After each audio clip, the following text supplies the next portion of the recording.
Hey, what's up, y'all? It's Taj Rockitt. I'm here in San Diego, California at Vacation Isle Park, and I'm here because I'm hitting you with a little recap of what I did yesterday. That's right, baby. Yesterday, I competed in the Giro de Gran Fondo, San Diego. It's a 105-mile bike ride. It's really a cycle competition. There are top tiers, so it is a race, but it's the Giro de Gran Fondo here in San Diego. So what it is, 105 miles total, and then you climb over 12,000 feet of elevation over the entire, and it's literally like this, the entire 105 miles. Now, I had a very interesting ride yesterday because I rode my bike further than any other rider, and I'm gonna give you a whole bunch of recap, but basically I got off course by 50 miles yesterday. By 50 miles, 50 miles, I went off course, and I eventually and I had to get picked up straight up, but I ended up biking 112 total miles, just like an Ironman, you know what I'm saying, because that's what I'll be coming, baby. You see it right here. But I biked 112 miles, and we were only supposed to bike 105. It was crazy yesterday. So basically, let me take you to the beginning, and I'm gonna kind of run you through the entire event. It was only my second century, and it was the craziest thing and probably the hardest thing I've ever had to do physically so far in life. So I just can't wait to explain this. So basically, we started in Escondido, Kit Carson Park. We started Escondido, Kit Carson Park. Kickoff time was at 7:15 a.m. That's when we all took off together as a group. Now, we had a police escort for the first 6 miles. It was pretty sick. The first 6 miles, we had police, just like when they're driving with a very high official funeral, something like that. It was very interesting. So we had a police escort for the first 6 miles, and there was 650 total riders for the entire event. That included the shorter distance of like 29 miles. There was a 67 miler, and then there was the 105, which myself and a whole bunch of other people did. Now, at the very beginning, once again, 650 people. We were all there. 7:15. Boom.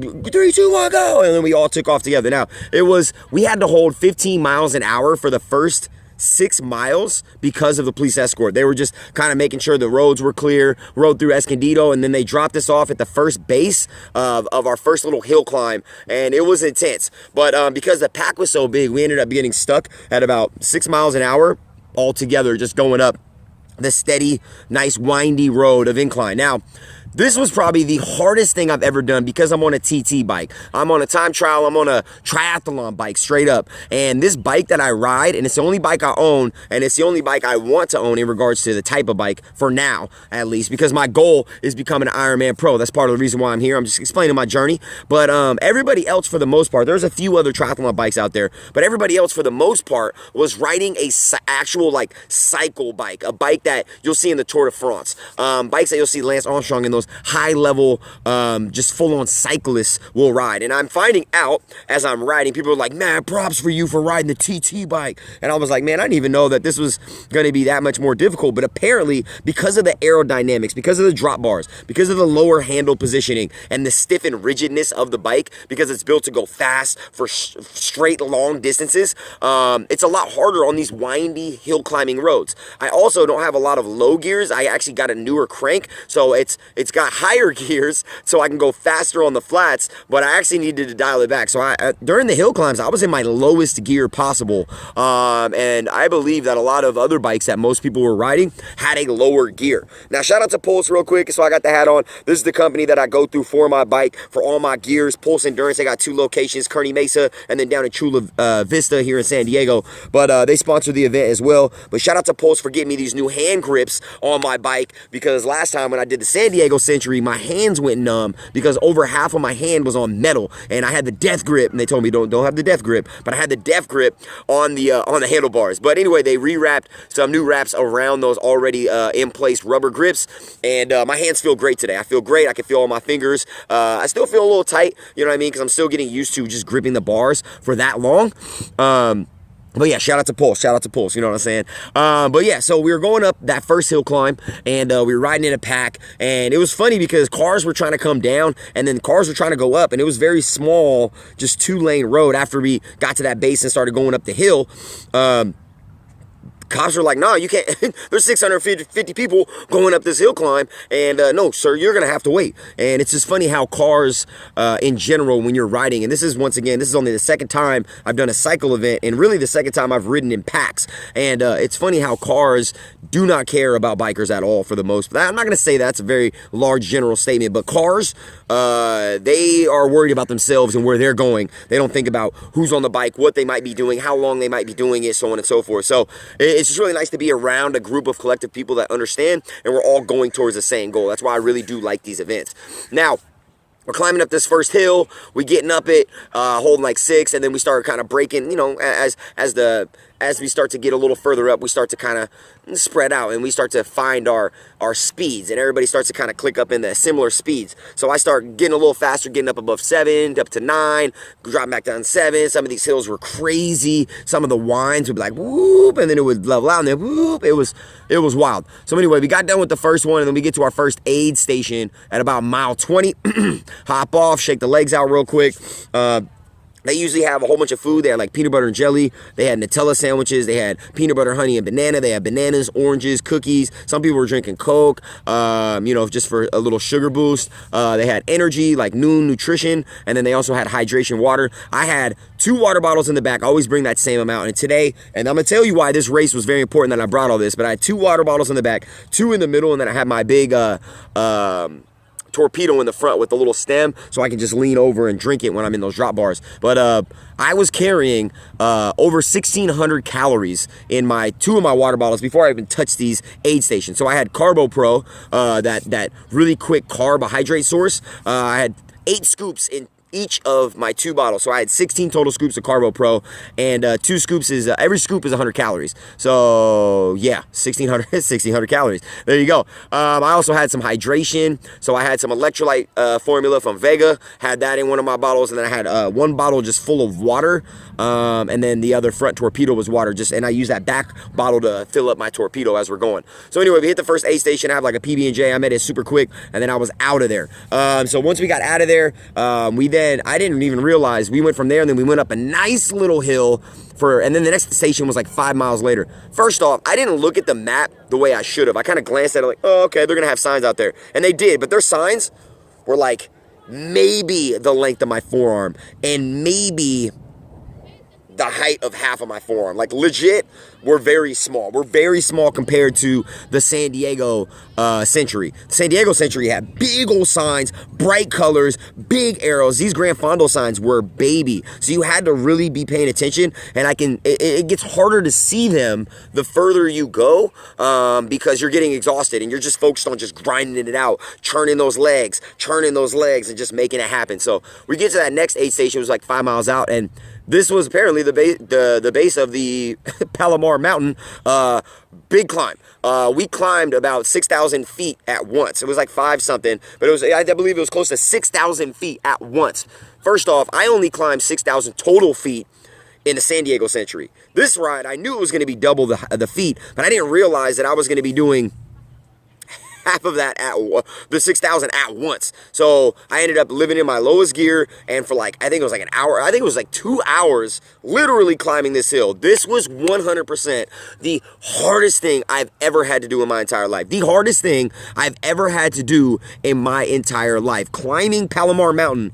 Apparently, they've done Tour de California with like Lance Armstrong and all these guys. This is like a famous mountain that they've had a lot of competitions and a lot of events where people are climbing this mountain. It was freaking wild. I have never seen a mountain like this. I've never been on or climbed anything like this in my entire life. So anyway, we're climbing this mountain. We're all kind of like, oh, you see some guys mobbing by. I'm kind of cleaning by people. People are just holding their speed. I was like, have my outside grips, have my front grips, grabbing where my forearms go on my drop pads. I didn't know what to do with my hands. I was constantly like, oh my God. And you just get to a point where you can't stop. You can't stop. I did not stop once except for at the aid stations. Like I did not stop because I saw people getting off, and I could only imagine trying to create the momentum when you're on that crazy incline. And every time you see that 2,000 elevation, 3,000, 4,000, 5,000 signs, and you're just like, when does this freaking thing end? And I was like, every time and it was windy. The whole time it was windy. It was just like left, right, left. It was crazy. So It was super windy. It was exhausting. It was depleting. I was sipping my Carbo Pro, and then that aid station that was 5 miles out of the first one, the second aid station, I didn't stop. I didn't stop because in my head, I'm like, I'm going to be Ironman Pro, 112 miles. I'm not going to stop once. And I'm still building up to that. I got my first race in November 2nd in Florida for my first full Ironman. And I'm just training for it. But obviously, when I do these Ironmans, especially Florida, it's going to be flat the whole time. I'm not going to have these hills. And I'm like, this is going to make me a better flat rider. I haven't really trained hills, to be real. Like, it was just something that I was like, man, I want to do this. And I'm blown away how hard people can go on the hills. Oh, by the way, before we got to that first aid station, that first hill that we went up, we came back down, the bumpiest hill I've ever been on. I have never been more exhausted by trying to hold my bike, and people are just flying like 35, 40 miles an hour down this, and I'm like tapping my brakes, like tensing up, freaking out because I don't want to go down, especially in the first like 15 miles or so, but like, so the bumpiest, windiest, tallest ride I've ever experienced in my entire life. It was like literally this one dude who was riding by me. He was like, oh, so I don't need to get that massage now, huh? I was like, so it was just funny the side comments that people will make when you're on these rides. But anyway, back to Palomar Mountain. So we're on Palomar Mountain. Windy. We finally get to the top after like 2 hours. At least it felt like 2 hours. I think it was like 15 or 20 miles of straight climb. 15 to 20 plus miles. I think it might have been like 22 of straight climb. And we got up there, and there's an aid station. I like go over my little the little thing that reads your chip, so they know that you're on track and what your split times were between station to station. And I get up to the top, and everybody's like, oh my God, there's an aid station. And then when I got to the top, I was pretty sure, and I knew that we were then going to go downhill. So I hung out at that aid station for like 5-7 minutes, went to the bathroom. I was fried. But I was like, I can't wait too long because I don't want my legs to lock up. I don't want to get tight. I got to get going. And I saw some people like sitting down and chilling and, and chatting with their buddies. I was like, man, I'm out here by myself. I'm focused. And there was one guy that was from Pulse. I used to work at Pulse. And I said what's up to him, but I wasn't about to be chatting with anybody. It's game time, baby. When you're in the game, man, you don't just know it's game time. And so I got back on my horse or my bike, you know what I'm saying? And we took off. I took off by myself. And that was one thing is as we got further down the course, it was all like, go when you're ready. And actually at the top of the mountain was when we split for the short, like the 30 or the whatever, they go back down. No, actually they had already turned or something like that. But the 60 miler, they go back down the hill we came up, and we go down the other side, the east side of the mountain.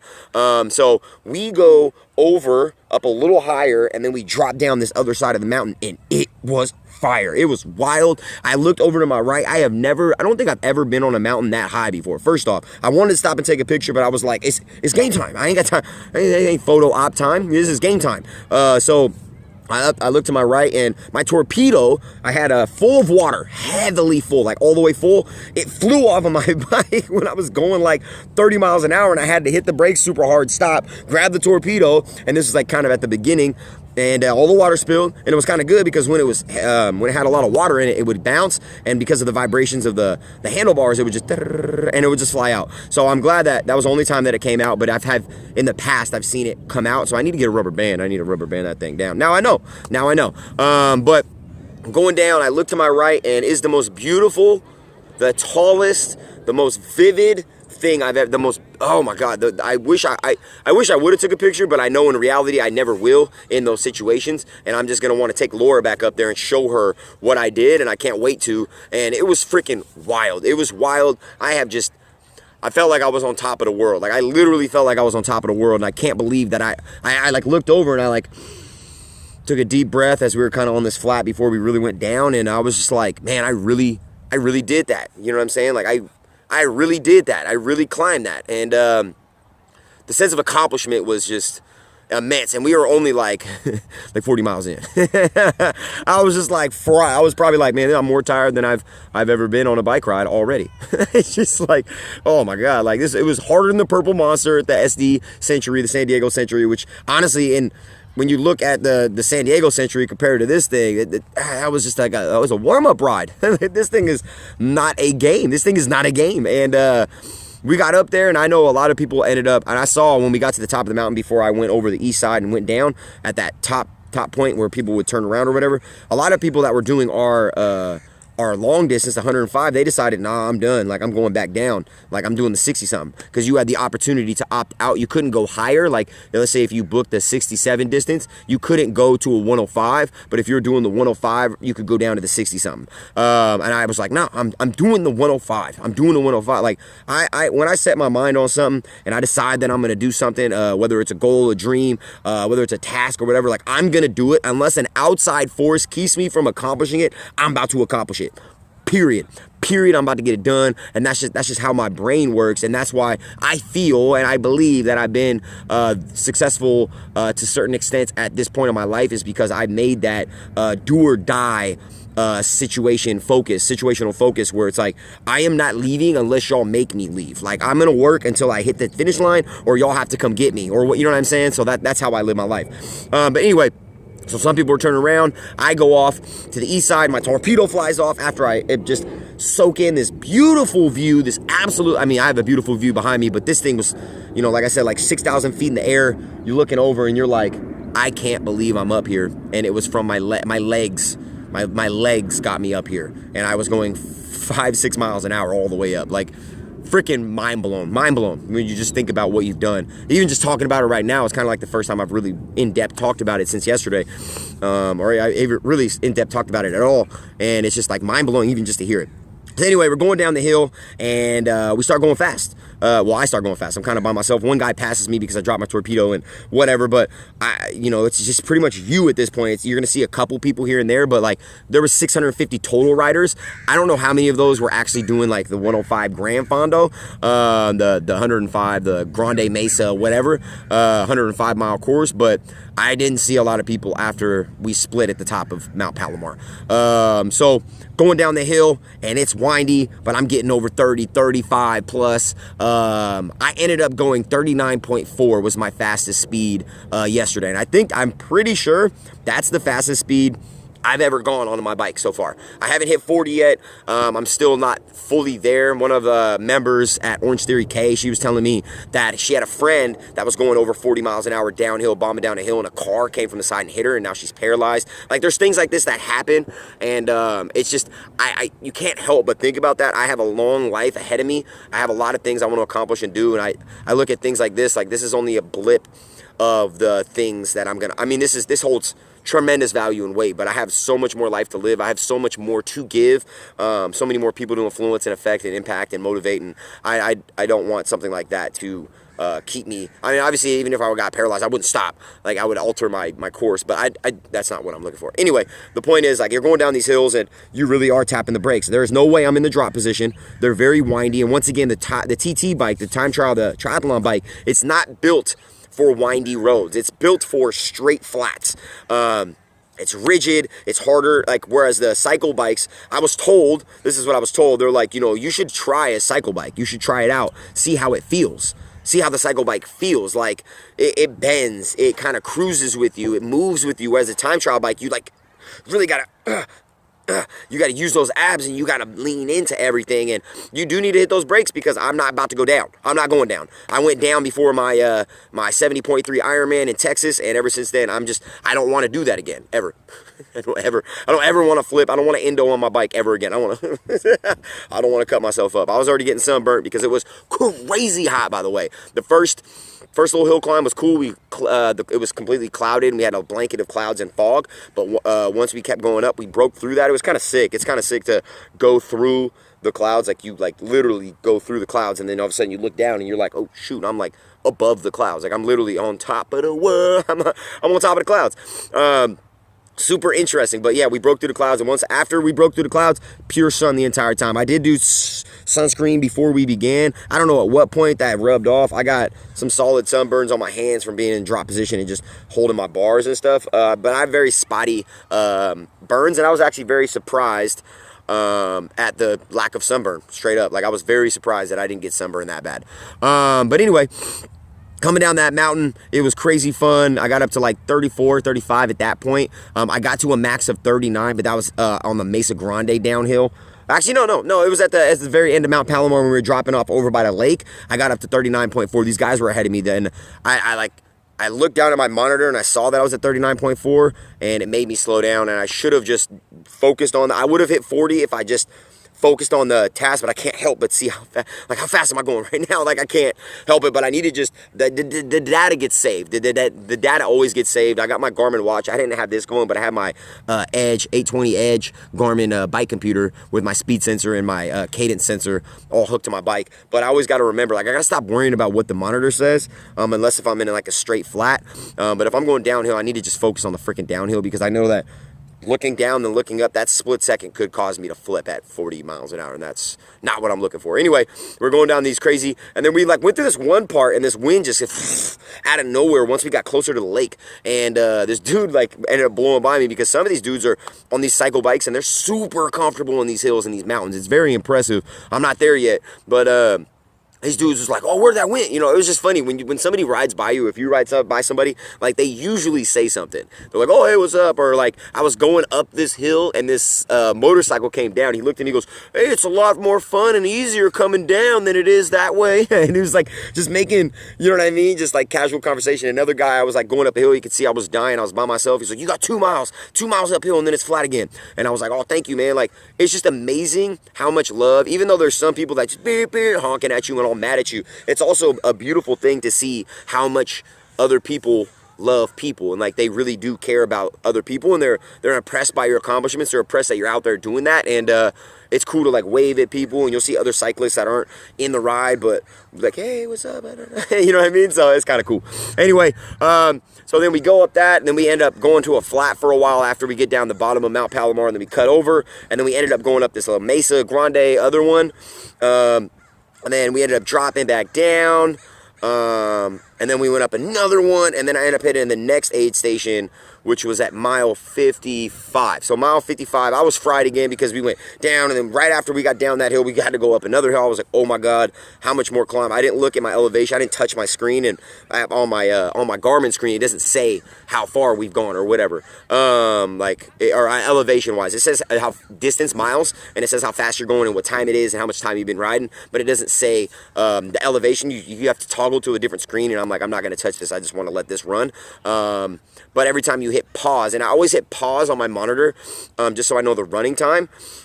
When I do hit the SAG, the aid stations. So we got to 55, I hit pause, and I believe I climbed over like 6,000 plus feet at that point. Something like that. Something like 6,000, no, I think it was like 8,000 actually. Yeah, like 8,000 at mile 55. And we were told that we're going to be going 12, so that means I still had 4,000+ feet to climb, and we were 4 hours in. Mile 55, I was 4 hours in.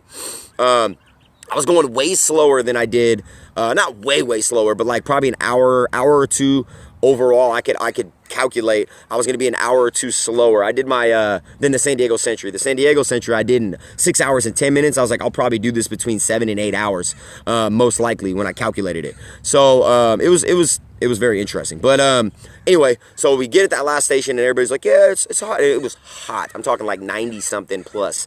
It was hot. We were all chilling there. You could tell nobody, and there was only like 6 or 7 of us at that next aid station, whereas every other aid station, well, the last one that was on the top of Mount Palomar, there was like 40, 50, maybe 70 people up there, but that's where everybody broke off. This one had like 6, 7 people. And everybody's like, yeah, doesn't look like anybody really is too excited to get going again. Like, everybody was dead. There were some people that were like, one dude's derailleur stopped working, or like broke, and he got stuck in a gear, and I think it was a higher gear, and everybody's like, he's a beast. And I'm like, it's crazy.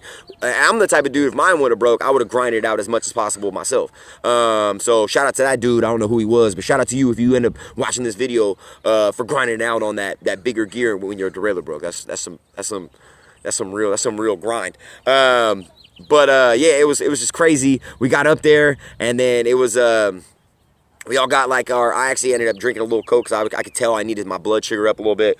Had 2 bananas, had PB&J again, and blah, blah, blah. Refilled up all my bottles, and then we took off down that hill. So the next hill was like 3 miles downhill, bombing down the hill, 3+ miles downhill.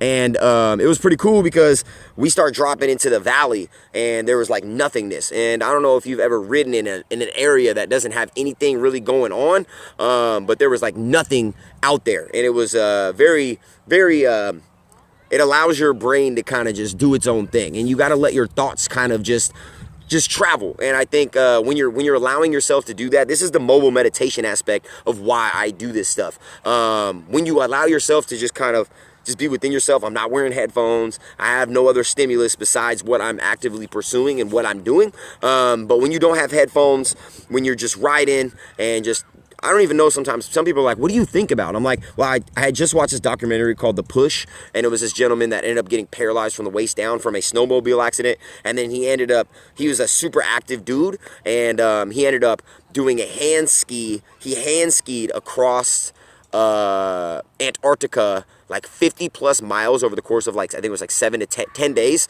with 2 other guys. He went over 50 miles hand skiing in Antarctica from like this designated drop-off point to the South Pole. It was nuts. But anyway, the point is, like, it's up to you to grind. And I was just thinking about how blessed I am to have my legs and how blessed I am to be able to like do these events. Some people have to cycle super far just to get to, and I'm going to start cycling to work more because I got these new lights from Pulse, you know what I'm saying? But you know, just remembering how blessed you really are in terms of being able, your capabilities, and just realizing that not all of humanity has the same blessings and gifts that you have. So I think about those things when I start getting real tired, especially up Mount Palomar. I was thinking like, man, I chose this. I signed up for this. I wanted this. You chose this, Taj. You know, I was just reminding myself these things. But yeah, we ended up going... up Palomar, came back down that beautiful thing, and this is when I made my mistake. Straight up, I'm gonna tell y'all, this is when I made my mistake. I was coming down, and I was mobbing. We ended up going through the valley, and remember, I left that last station at 55. I'm mobbing through the next station, or the next turn I was supposed to hit after I hit this little left after coming down that hill. Apparently, it was supposed to be at mile 62. I missed my turn. What happened was a Harley was taking a left and turning out. And remember, I told you those signs were super baby. Those signs were so small. This Harley turned out, and I was in my drop bars going over 35 miles an hour, and I missed it. I just mobbed straight through. And I was on Highway 79. I was supposed to take a left on 76. And this is when I kind of mentioned, like, I should have looked at the map closer. I didn't look at the map close enough, and I missed my turn. I missed my freaking turn. And so I mobbed straight. I was at, I don't know, I was mile 62. I mobbed until I saw 87. I was like, man, I should have seen a station by now. I stop, I look at my map, and I'm almost in Temecula, which is far out.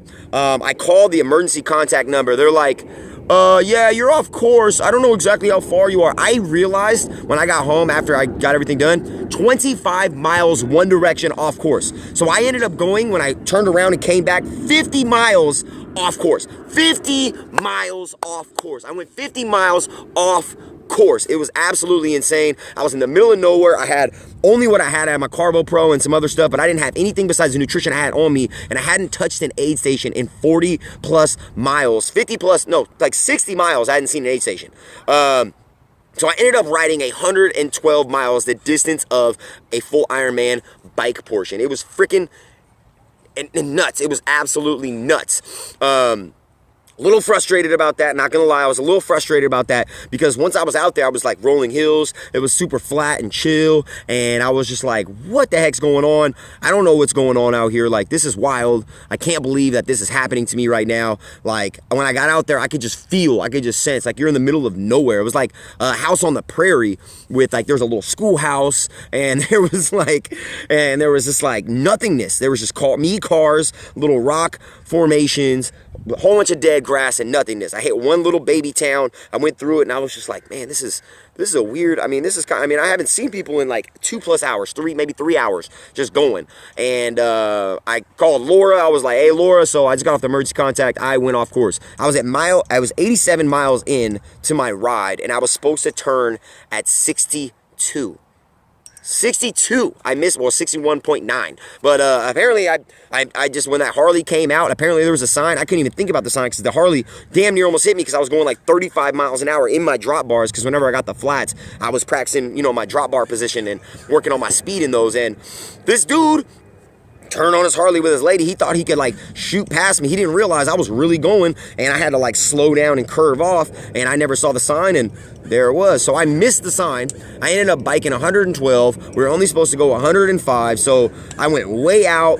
And I was like, crap, like, well, I thought I only went off like 15, maybe 12 miles off course. And when I turned around and tried to come back, it was, no, I was so damn far off course. I was exhausted. The sun had been beaten. I hadn't seen a sag station in a while, and I didn't realize that, you know, the PB&J and the little extra cold water, keyword cold water, is a game changer. But the cold water, all my stuff was hot. My bottles, I had like a red bottle, a black bottle, I had a white bottle, a dark blue bottle, and then my torpedo is black. So all my bottles, except for one, all have dark tint, which just makes the stuff inside of it hotter quicker. The Carbo Pro kind of gets a little chunky when it gets too hot, and it kind of gets, it made it very difficult. And then once I realized, when I got that far out, and I was like looking at my thing like, all right, well, they said the next station was at 75, and I passed 75, and I was like, all right, maybe it's 85. I got to 85, and then I was like, all right, if I don't see it in the next couple miles, I got to stop and give it a call. And I got to mile 87, and I called, and they were like, yeah, you missed your turn. I don't know. And they didn't even offer to come get me or whatever. They was like, yeah, I don't know, man. Like, you know, like, I don't know, like, I don't know, I can't tell on my map how far off the course you are. And I was like, yeah, I see this winery. I'm like, Oak Grove. I'm past Oak Grove. And like, I don't know if anybody knows about Northeast County here in San Diego, but I was out there. I was 25 miles off course one way. So I had to turn around and come back another 25 miles just to get back to the turn that I missed at mile 62. So by the time I got back to mile 62, I was at like 111.3, and I just decided to ride the extra 0.7 to get 112, because I was like, all right, well, you know, F me, right? FML. Like, of course, Taj would do this, because I was so damn in my grind time, and I was just like, Ironman, I'm almost there. I'm about to hit, you know, and I was even like, I was like, I got 40 miles to go, or so, almost 40 miles to go, and I was just so adamant on getting it in. And then when the motorcycle, I was like worried about not getting hit, that I didn't even see that little baby sign that was like the length of my forearm, like these signs, and I literally had to get picked up, because once I got back to mile 62, after I did 112 miles, it took me 7 hours and 45 minutes. My total run time was like 8 hours and 34 minutes. Obviously, I hit pause at the sag stations, and pause when I was out in the middle of freaking nowhere, and pause when I was trying to look at my GPS and I stopped like 2 or 3 times on the way back to just see how far 76 was, and it was freaking 25 miles. I was 25 miles away from the turn point, so 50 freaking miles. Like, I can't even explain how at one point I felt helpless. Like, I felt helpless at one point. Like, I felt helpless. Like, I literally was like, I'm all out here by myself. I kind of panicked a little bit, but then I realized like nah, like, the only way you're gonna get back. Laura's in Seattle. By the way, my emergency contact was Damien from Orange Theory. Shout out to Damien. But he was probably downtown San Diego or somewhere around Carmel Valley. If you wanted to come get me, I would have waited 2 hours. Not gonna happen. Laura's in Seattle helping her friend Dills pick a wedding dress. So I'm pretty much down. I was pretty much stranded by myself. Like, besides these random people that I don't know from the company that were like doing the emergency vehicles, I was freaking stranded. And thankfully, my tires didn't pop. I didn't have any mechanical issues. My bike, shout out to Felt. So my phone actually stopped, because I've been going so long on this explaining my experience, that my phone stopped, and it was like, oh, we can't record anymore. So anyway, I'm back. Shout out to Pulse. Shout out to Felt. Shout out to everybody that creates great products, because when I was out there, like, I had my legs, I had my heart, my will. I ran out of water, so I didn't have pure water for over 40 miles. All I had was like mixed in electrolytes with Carbo Pro, which just makes you more dehydrated. But yeah, shout out to Pulse, shout out to Felt, shout out to any and everybody that creates solid products, because people like me or other people that are out there that are doing these crazy events, things happen. You get stranded. Like that, I was by myself. Like I said, I was by myself, and I was panicking. But then, you know, I reminded myself, like, I just got to turn around and get back to 76. Once I get back to 76, I'm going to give the emergency people a call. And it's ironic, because once I turned around, I came back, like, I started seeing triathletes once I get by Borrego Springs, and I was by Borrego Springs. I don't know if y'all know where that is. I was out there. I was freaking out there. And it was wild. It was freaking wild. I've just never been in that type of situation so alone. like, I've always kind of had the comfort of Portland, Oregon for most of my life. And then here in San Diego, I've kind of stayed in safe ranges, you know, triathlons that are local and triathlons like Ironman events. Shout out to Ironman. They're very well regulated and have a lot of people and course guides and all that stuff. And they usually don't go too far off. And if they are, you know, they're in populated areas. This is the first time I've been like in a desolate, non-populated area by myself in the wrong area, off course. And with these rides, I mean, 105 miles is a long course and you're windy, you're going up and down mountains and all around. So I understand why they don't have fans and people, like, I get it. But it's just like, you just got to realize, like, you need to make sure you have, and that's why I'm so happy that I had all this extra nutrition and stuff, because that's what helped me grind it out. Now, my knee's a little sore today because when I started coming back, I got pissed off. I was pissed off. I was like, I can't believe I did this. A freaking idiot. Like, I was yelling. I was cussing in the air because I was in the middle of nowhere. Nobody could hear me. I was just yelling. Why? Stupid. Like, I was just so frustrated. But I took that energy, that anger, and I got back on my freaking bike and I started hauling butt. There was a lot of rolling hills. There's actually more downhill on the way out than it was back. So more uphills. Just freaking intense. So I mobbed, and I saw a Little House on the Prairie again. I rode through just all this stuff that I had seen, winery, little baby freaking side stores, a desolate area with rundown, like literally like middle of nowhere, like boarded up, like it was crazy. And I saw some random people walking, random, like you can tell, hitchhikers, and I was in the middle of nowhere. But everybody was like, hey, what's up? Like, as I was mobbing, random people, hey, everybody's like super nice out there. And I'm just mobbing.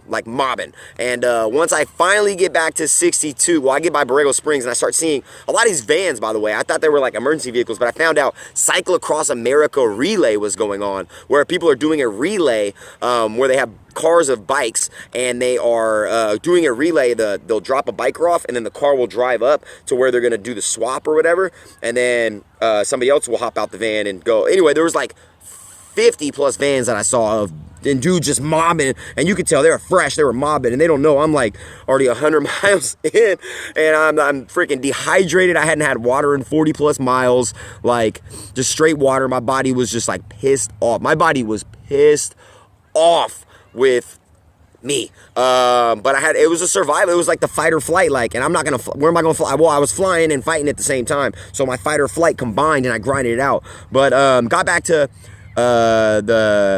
the 76, and because I was on the 79. Thankfully, I was just on a highway that went forward and back. Some of these cars didn't realize they were beep beep, and I'm like freaking out. Almost fell off my bike one time because this dude was so like disrespectful, and he could have just easily swerved over and came back. I was hugging the line. Like, and I'm exhausted, but I'm hugging the line as tight as I can. But the roads aren't. There's not really like a bike lane. There's just like, you know, like you can kind of pull off, but it was like rocks. Like, there's no way I'm gonna ride that on my road bike. That's just not how it works. I need to be on the road, and so yeah, I was getting beeped at, and anyway, I got back to 76, and it was, like I said, I got to about 111.2 or something, so or 0.3 or something, so I rode the extra 0.8, 0.7, and then I hit stop about a, 0.7 up mile, hit stop on my Garmin, called the emergency vehicle, and I had to wait for like, I don't know, 30, 40 minutes until I got picked up.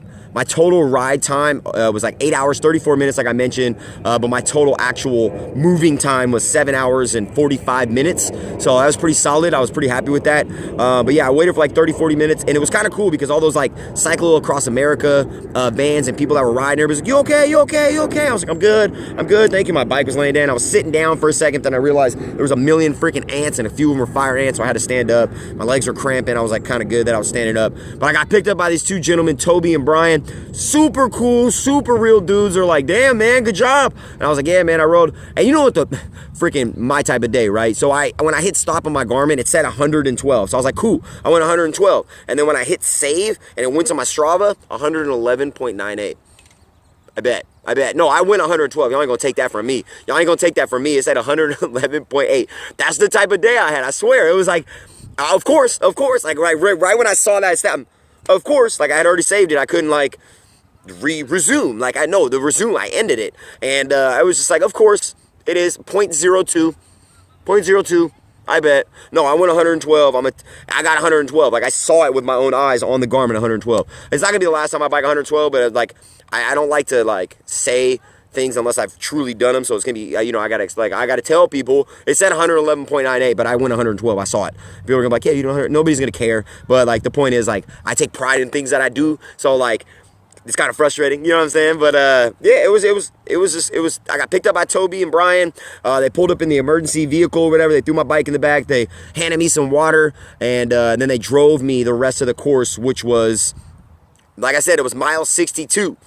So they drove me like, well I can't even. I'm 38, 40, 43 miles.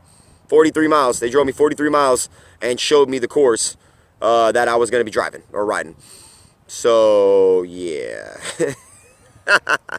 it's funny, and I missed a little. Like I said, I rode further than everybody else. I think I rode like an extra 7 miles over everybody else. But most people were climbing an extra 2,000 feet than I did. I only went over just over 10,000. I believe it was just over 12,000 was the actual route. So boo, I missed. I still haven't fell in love with climbing yet, and I don't have a bike that's built for climbing, so I was actually very happy that I was able to get more flat ground, more tri-bar practice, so it actually ended up working in my favor. I still got the medal when I got to the end, but they drove me the whole course, and we ended up, when we got back, oh, by the way, on the way back, we drove through this grove of orange trees, and I was like, man, I want a fresh orange. Toby's like, all right. I just pulled off, and I picked my first orange, and I opened up and ate my first hand-picked orange of my entire life. I know it sounds very, very basic, like very something like, oh yeah, like Aaron, like, yeah, it's a picked orange. Like, it's not that big of a deal.